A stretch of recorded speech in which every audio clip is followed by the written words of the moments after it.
Di dunia para pemuda, urusan akademik seharusnya jadi permasalahan utama. Namun nyatanya, ada arus lain yang menyelinap tanpa suara dan menyala diam-diam di layar ponsel para mahasiswa. Fenomena ini berkembang cepat, jauh lebih cepat dari kemampuan publik untuk menyadarinya. Iklan-iklan itu tak selalu tampil sebagai perjudian, kadang menyamar sebagai game santai, aplikasi cashback, bahkan aplikasi investasi. Setelah diklik, barulah pengguna diarahkan ke ekosistem judi digital yang begitu agresif. Banyak mahasiswa tak sadar, perilaku mereka dibaca diam-diam. Algoritma menangkap kebiasaan, lalu menawarkan iklan yang kian sulit ditolak. Pernah sering banget biasanya kalau muncul tuh di iklan di YouTube. YouTube kan biasanya suka ada iklan kan, biasa muncul di sana, sama di web-web kayak nggak jelas gitu sih Kak biasanya. Yang janji-janjiin uang cepat, dapat uang instan, mulai dari berapa dapat berapa kayak gitu. Mendekat saya sendiri Mas, ada. Dia itu sering kecanduan gitu, kayak pas lagi ngampus nih misalnya, dia sering scroll gitu kan, dia sering main judol gitu. Bahkan dalam waktu beberapa hari kemarin dia sempat ketahuan sama bokap nyokapnya gitu.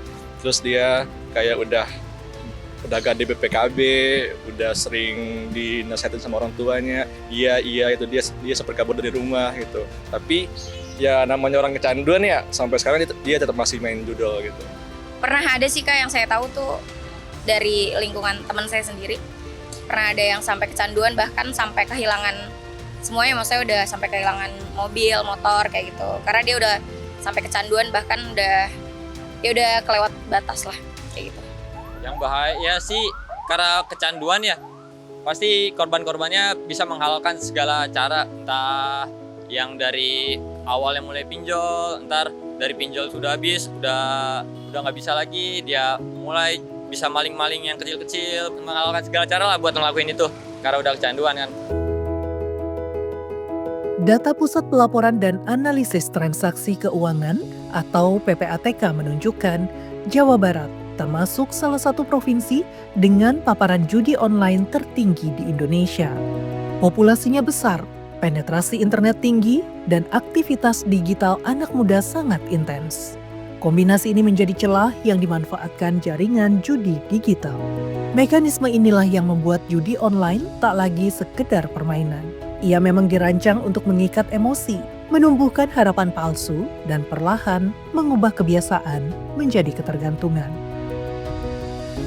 Jadi pada awalnya seseorang itu mulai melakukan, pertama kali nih dia mulai main judi online, awalnya dia akan diberikan suatu kemenangan. Jadi di fase-fase awal itu dia akan diberikan beberapa kali kemenangan yang pada akhirnya membuat dia memiliki rasa senang. Nah, rasa senang itu munculnya dari hormon dopamin yang muncul. Komunitas Kami Bandung menilai penanganan judi online tak cukup hanya mengandalkan pemblokiran situs. Menurut mereka, jaringan iklan dan pola distribusi harus diputus secara menyeluruh. Suara kritis itu datang dari pengurus daerah Kami Bandung. Mereka menilai mahasiswa menjadi kelompok paling rentan terjebak di antara tekanan ekonomi dan ilusi keuntungan instan dari judi online. Kalau secara tahun gitu kan, kita fokus kepada judi online ini sejak tahun 2024. Judi ini berawal daripada isu yang merebak di daerah-daerah itu kan. Kemudian diakumulasi secara nasional, ternyata ini menjadi perhatian khusus, kemudian juga sudah dalam tanda kutip ini mengkhawatirkan gitu. Dalam skala besar ini, pemerintah tak bisa melangkah sendiri. Kampus dan organisasi mahasiswa menjadi simpul berarti, menguatkan barisan, mensterilkan ruang digital kaum muda hari demi hari.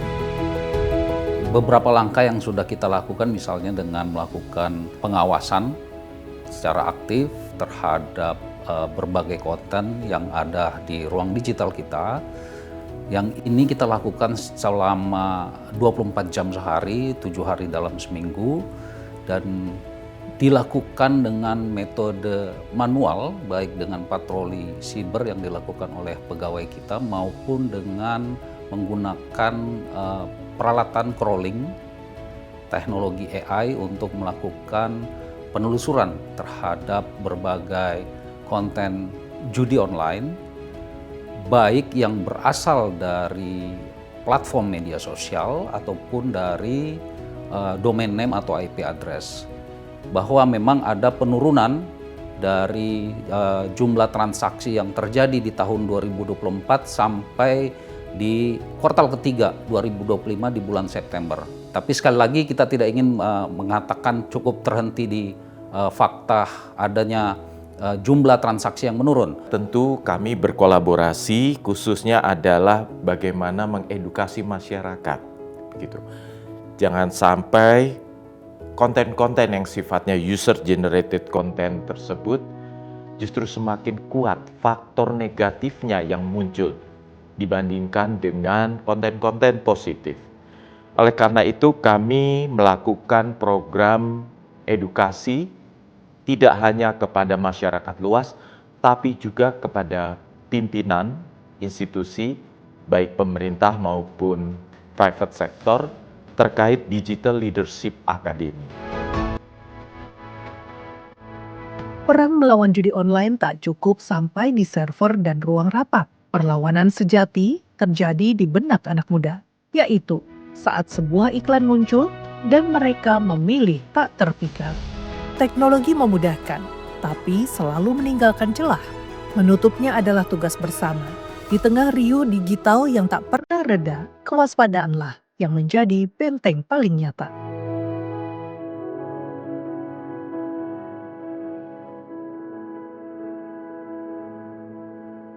Dipersembahkan oleh